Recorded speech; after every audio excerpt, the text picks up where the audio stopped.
Ok, on y va. Donc pour cette série de prédications qui s'appelle Relations désespérées. Tiens, combien d'entre vous ont déjà pris des cours de musique?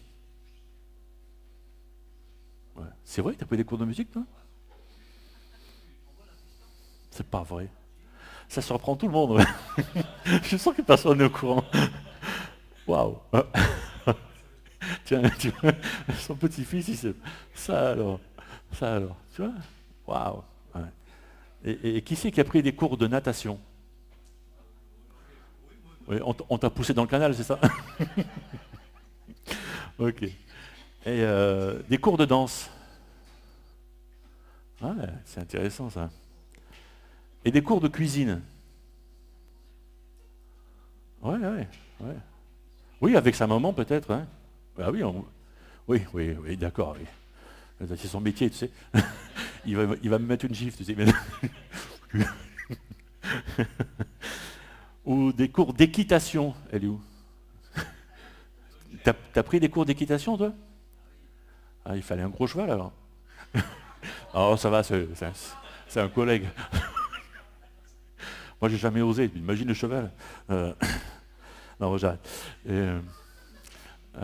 Oui, deux chevaux. Non, cheval de trait. Enfin bref. Non, c'est vrai, on trouve des cours pour beaucoup, beaucoup, beaucoup de choses, hein, pour toutes sortes de choses, mais pas pour les relations. Voilà, c'est pour ça que je voulais vous faire rire d'abord. Euh, Parce que on a tous besoin, et pourtant on aurait tous besoin de cours là-dessus. Quand je dis on, je me mets moi en premier. Hein, voilà. Nous avons tous besoin d'apprendre à être en relation avec l'autre et d'apprendre à aimer l'autre. Et donc 1 Corinthiens 13, chapitre 13, verset 4, dit « L'amour est plein de bonté ». Qu'est-ce que ça veut dire, la bonté ou la gentillesse? Mais je sais qu'aujourd'hui, quand on dit gentil, tu sais, quand tu dis à quelqu'un t'es gentil, à Marseille, on dit t'es bien brave, tu sais. Ça veut dire t'es bien. Tu sais, c'est ça. Voilà. Et pourtant, alors une autre version de la Bible dit l'amour cherche un moyen d'être constructif. Et là, je trouve que ça va nous parler un petit peu plus. Voilà, la bonté, c'est ça, c'est chercher à construire l'autre. Et c'est ce dont on va parler ce matin. C'est puisqu'on veut être des personnes en relation et avoir les meilleures relations possibles, et c'est tellement difficile ça. Justement, l'amour est plein de bonté. L'amour, et c'est quelque chose qui doit nous pousser à construire l'autre. Et c'est difficile. C'est difficile. Romains 15, que chacun de nous plaise à son compagnon en vaut du bien pour la construction. Voilà, pour construire. Voilà. Comment est-ce que toi, nous, en fait, on peut construire les autres? Et je pense que cette prédication est pour tous les hommes, toutes les femmes, en fait. Hein. Parce qu'on est tous en relation avec des personnes dans notre famille, dans notre entourage, là où on vit, en fait. Et j'aimerais vous proposer 4 choses. Parce qu'on construit l'autre avec la bonté, pas avec la critique. Et Jésus nous a donné 4 choses, et c'est ces mêmes 4 choses que j'aimerais vous proposer ce matin. D'abord, offrir un défi personnel. Offrir un défi personnel à l'autre, avec lequel tu veux entretenir une vraie relation. Éphésiens 4, je vous encourage à vous comporter d'une manière digne de l'appel que vous avez reçu. Autrement dit, l'apôtre Paul nous lance un défi, il nous dit « Ne gaspille pas ta vie, deviens ce que Dieu attend de toi. Fais en sorte que ta vie compte. De sorte que voilà, notre vie ait un sens, notre vie ait un but. »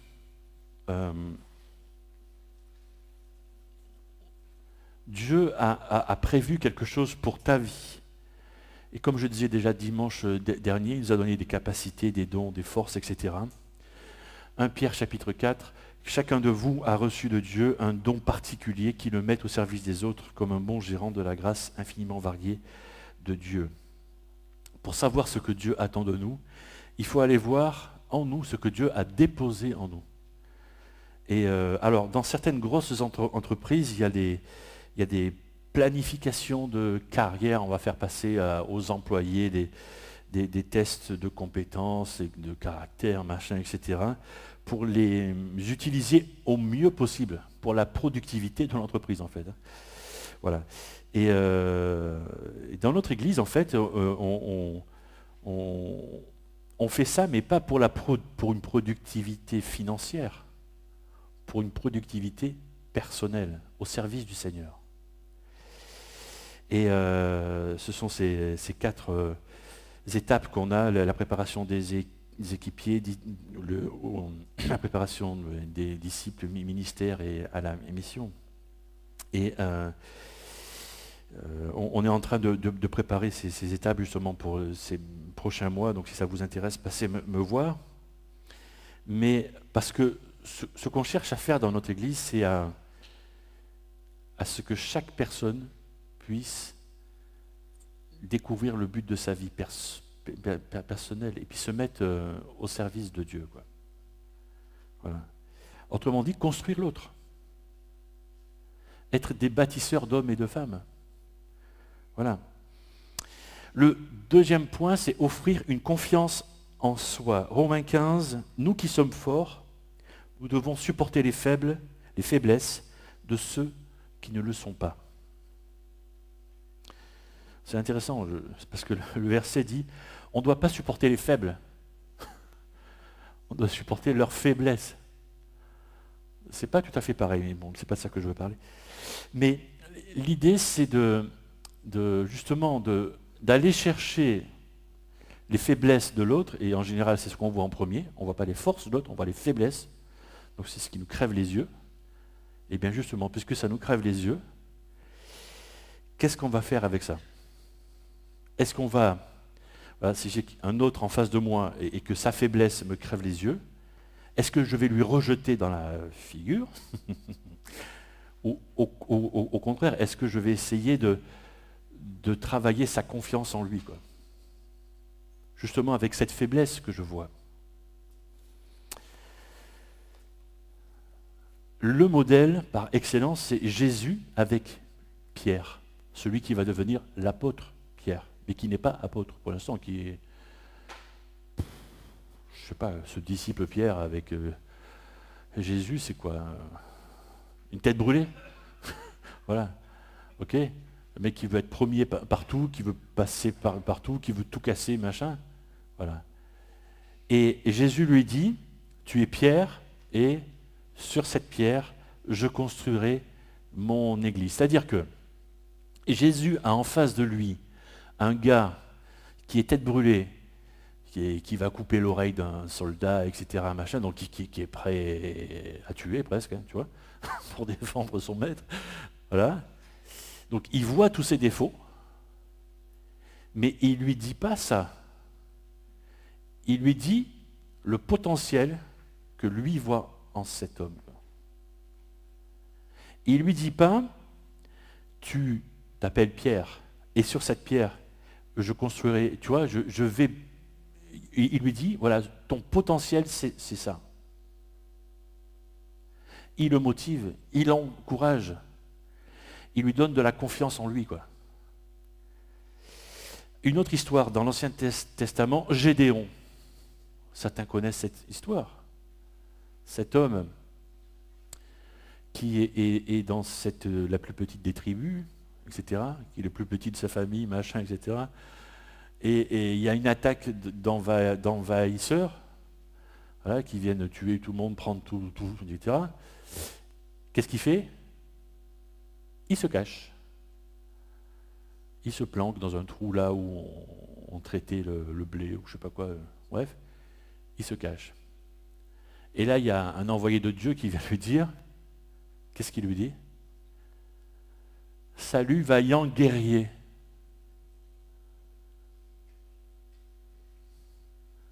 Et le mec, il a quatre pattes dans un trou, quoi, en train de se cacher. Ouh, tu as mal vu, tu veux mes lunettes? Tu vois? Non. C'est-à-dire que Dieu ne lui dit pas ce qu'il voit, mais il lui dit le potentiel que cet homme a en lui, c'est-à-dire de diriger le peuple et de vaincre l'ennemi. Alors que pour l'instant, il est en train de se cacher dans un trou. C'est ça qu'il nous faut faire. 1 Thessaloniciens 5, c'est pourquoi encouragez-vous les uns les autres et aidez-vous mutuellement à grandir dans la foi, bien sûr. Voilà. Et là, c'est voilà, ces paroles d'affirmation, d'encouragement qu'on peut dire, qu'on peut lancer à l'autre. Parce qu'on a vu ça chez lui, parce qu'on a vu ça chez elle. Et qu'il ou elle n'est pas en train de le vivre. C'est évident, quoi. Ce qu'on voit pour l'instant, c'est tout autre chose, c'est peut-être le contraire. Alors, quelques suggestions ici pour encourager l'autre. D'abord, il faut que ce soit réel. C'est-à-dire, il faut que ce ne soit pas une espèce de manipulation. Il ne faut pas que ce soit faux, il ne faut pas que ça sonne faux, quoi. Ça doit être sincère, authentique. Et ça doit être régulier. Et je sais que là, un peu plus chez les hommes que chez les femmes d'ailleurs, on n'est pas... faire des encouragements à l'autre, c'est pas spontané, quoi. Voilà. Certains sont plus avares, quoi, d'encourager les autres, tu vois. Et voilà, si on donne un encouragement à l'autre une fois par an, c'est pas assez, quoi. Une fois par mois, c'est pas assez non plus. Une fois par semaine, c'est bien. Une fois toutes les 5 minutes, c'est trop, en fait. Vous voyez on s'est compris. Voilà, ok. Et là ce n'est plus authentique, là c'est du mensonge. Enfin, pas du mensonge, mais c'est trop, quoi. C'est surfait. Voilà. Mais une fois par semaine, c'est bien, quoi. Voilà. Et puis, ça doit être reconnaissable. C'est-à-dire que ça doit être précis. Je ne sais pas, c'est un peu comme si tu es invité à dîner chez quelqu'un et tu lui dis, ah ben c'est bon. Ce qu'on mange, c'est bon. Ok. C'est déjà bien de dire ça. Parce que certains ne le font pas. C'est bien. Mais c'est mieux si tu dis, ah ben le poulet, là, je ne sais pas comment tu l'as préparé, est-ce que tu as mis du curry, est-ce que tu as mis je ne sais pas quoi, machin, tu vois, si tu commences un peu à détailler, tu vois, c'est mieux. Tu vois? Voilà, si tu creuses un petit peu, tu vois. Et comment tu as fait cuire tes légumes, machin, oui, tu as dû aller au marché, je ne sais pas quoi, tu vois, ils sont frais, ça vient de ton jardin, je ne sais rien, tu vois. Voilà. Et ça devient un peu plus... tu vois, les encouragements sont plus construits, quoi. Voilà.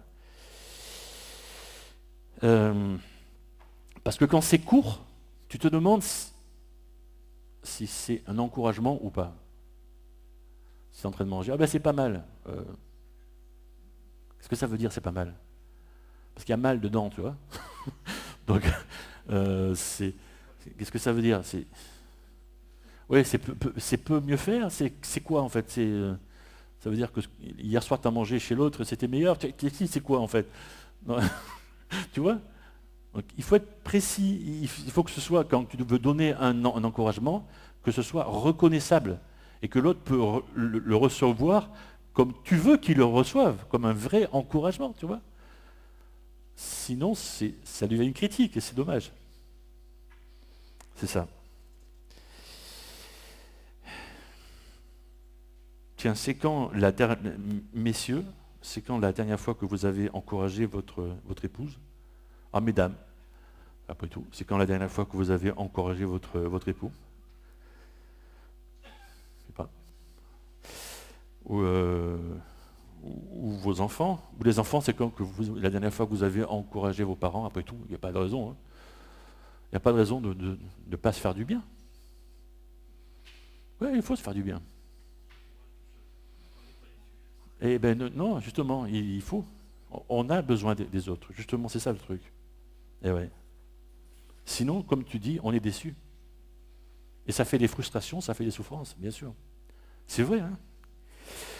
Mon troisième point, c'est offrir un conseil honnête.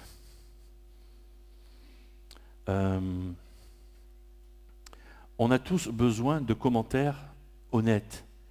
Parce que on est tous un peu tordus dans le sens où, selon comment on se trouve en ce moment, notre oreille, notre perception, notre compréhension peut être un peu de travers en fait, hein, c'est tout. Hein.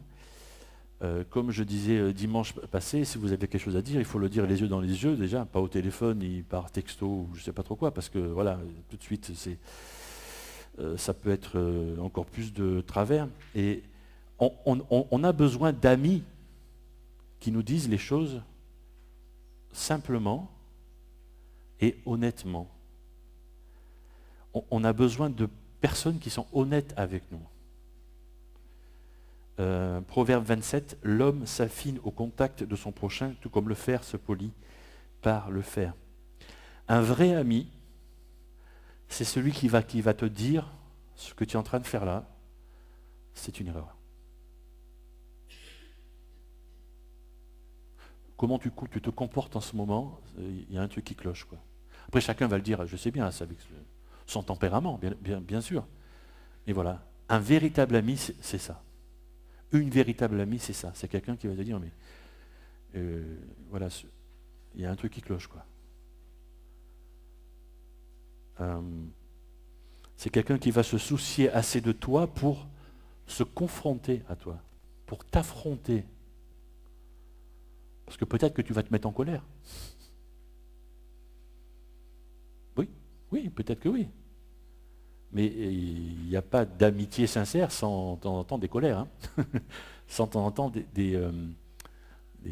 voilà, des points de désaccord. Ok, ben quoi. On parlera de la colère plus tard. Proverbe 27, toujours au verset 6. Un ami qui vous blesse prouve par là sa fidélité, mais un ennemi multiplie les embrassades. Vous voyez?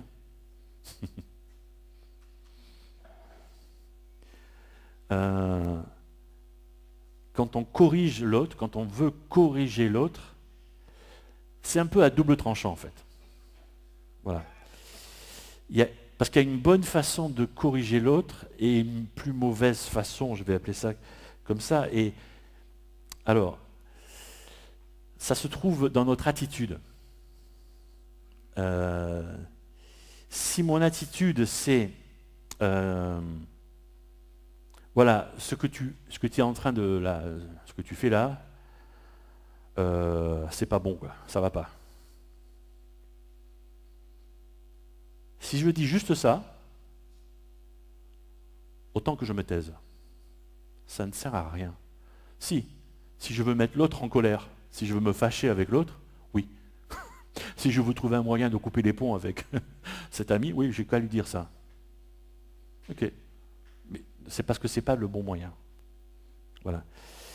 Les gens n'ont pas, en général, quand les gens sont un peu matures,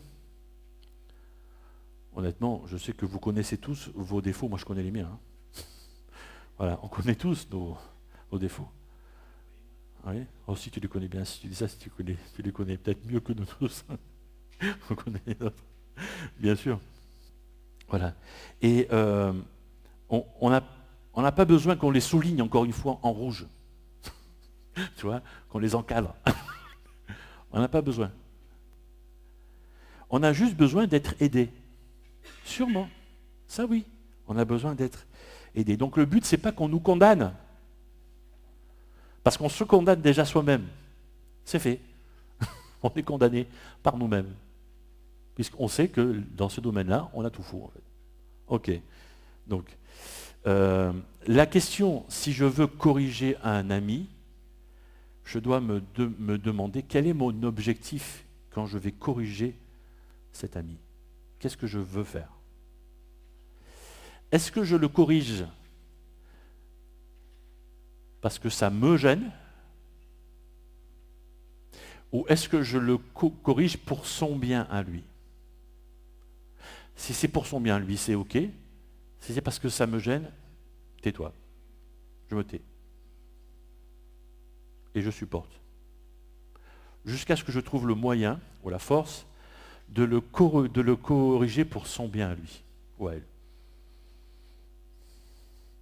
Si on corrige les gens pour leur avantage, c'est bon. Si c'est pour notre avantage, ce n'est pas bon. Éphésiens 4 dit la vérité dans l'amour. C'est une attitude. Si on a ça en tête, on va trouver les bons mots, les bons moyens. Je ne peux pas vous dire comment faire en fait. Parce que selon les cas, selon votre personnalité, je ne peux pas être à votre place en fait. Et selon la personne qui va être en face de vous, ça va être une histoire unique en fait. Donc je ne peux pas vous dire comment faire, quels sont les mots à utiliser. Mais si vous voulez corriger un ami ou une amie, la question à se poser, c'est est-ce que je le ou la corrige pour son bien? Si c'est pour son bien, ok. Et là, vous allez trouver le bon moment, les bons mots, le bon regard, etc., etc. Dit la vérité dans l'amour. C'est une attitude. Le principe, c'est ne pas corriger la personne. La personne en elle-même est un être humain créé par Dieu. Elle n'a pas besoin d'être corrigée. Ce qu'il y a à corriger, c'est le problème. Ce n'est pas tout à fait la même chose. Vous voyez ? C'est-à-dire que si c'est quelqu'un qui a une attitude, je ne sais pas, qui a une addiction, par exemple, je dis ça, ok ? Je ne sais pas laquelle, voilà, et que vous voulez aider cette personne, voilà.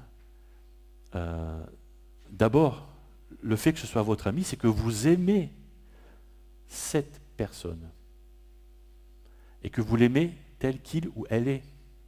Par contre, vous n'aimez pas en lui ou en elle l'addiction. Parce que si vous n'aimez pas cette personne, ça ne serait pas votre ami. Donc ce n'est pas la personne qui est à changer. C'est son addiction qui est mauvaise pour lui, elle, ou pour les proches, etc. Donc comment faire? Est-ce qu'il faut l'amener voir un médecin, quelque chose, je ne sais pas, etc.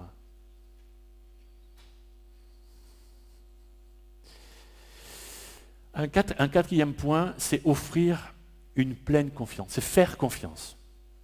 Faire confiance. Alors je sais que si vous avez été gentil, et que si à la place du mot gentil, vous avez mis un mot en 3 lettres, on a déjà profité de votre confiance. Ça fait partie. Ça en fait partie. Voilà. Accordez votre confiance. Si tu veux construire d'autres personnes, il faut lui accorder ta confiance. Romains 12, quant à l'affection fraternelle, soyez pleins de tendresse les uns pour les autres, soyez les premiers à honorer les autres.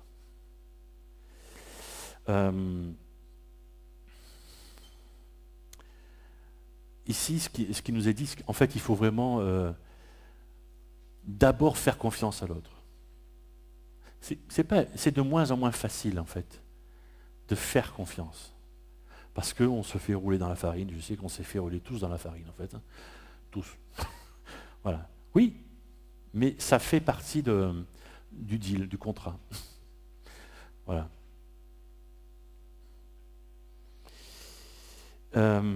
Quand on regarde ces 4 choses, offrir un défi personnel, offrir confiance en soi, offrir un conseil honnête, offrir une pleine confiance. J'ai fait exprès de choisir le verbe offrir. Que ça coûte. Tu vois ? Quand tu fais un cadeau, il y a un coût. Ça coûte. Ça te coûte. Ça me coûte. Ça nous coûte quelque chose. Et donc, où c'est du temps, des fois c'est de l'argent, ça coûte de l'argent, vraiment réellement. Quand tu veux aider quelqu'un, ça coûte du fric, des fois, c'est comme ça. Ou du temps, ou de la patience, ou de la confiance, ou que sais-je. Ça coûte. Voilà. Et ça coûte du désintéressement.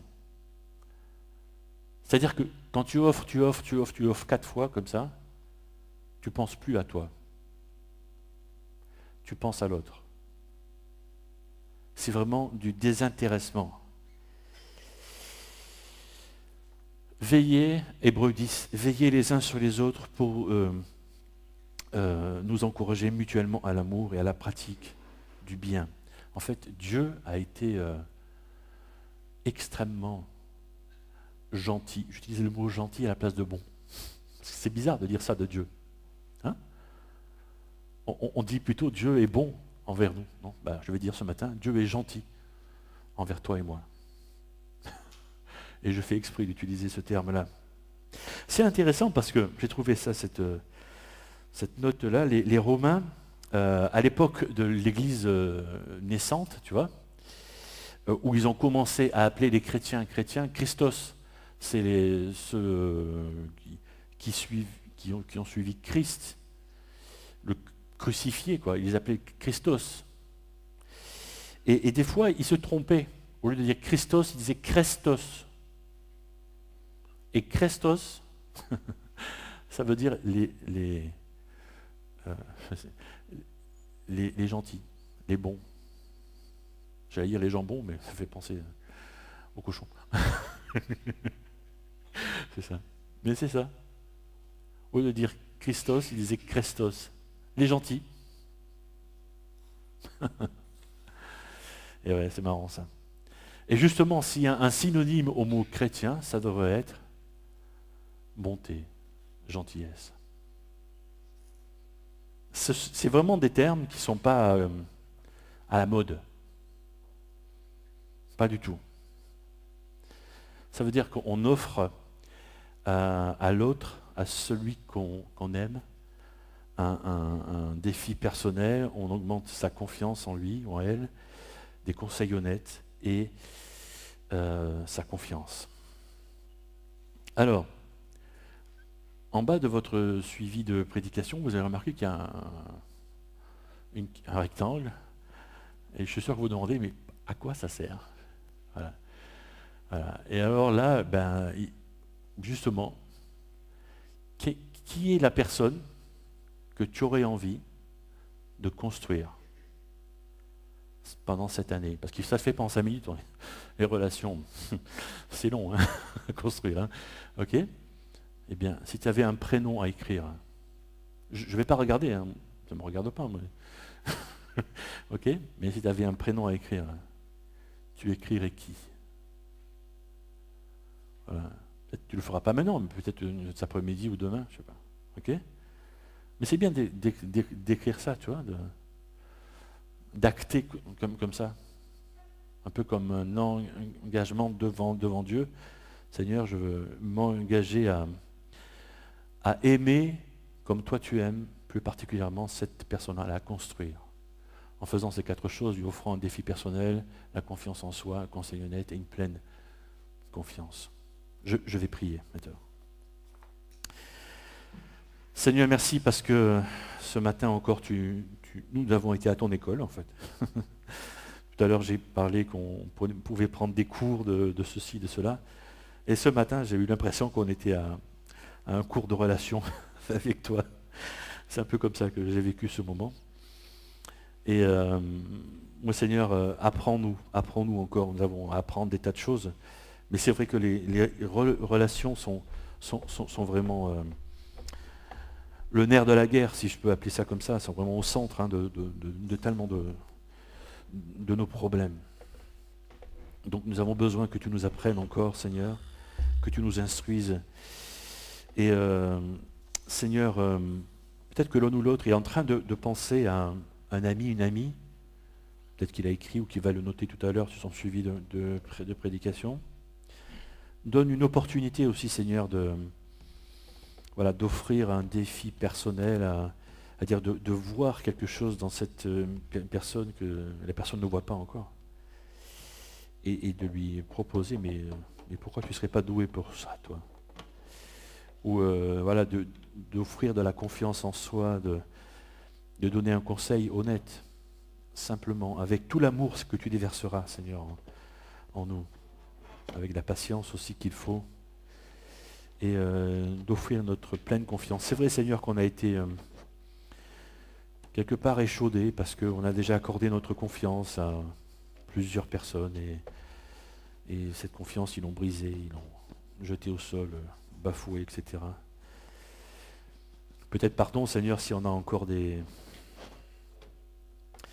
relents comme ça, de mauvaises choses comme ça. Et Seigneur, nous voulons nous accrocher à toi pour redémarrer comme ça et pour refaire confiance.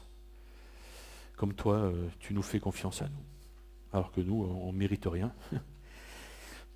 Merci Seigneur pour tant d'amour que tu déverses sur nous et tant d'attention que tu nous portes. Merci pour tout ça, Seigneur Jésus. Que toute la gloire te revienne. Amen.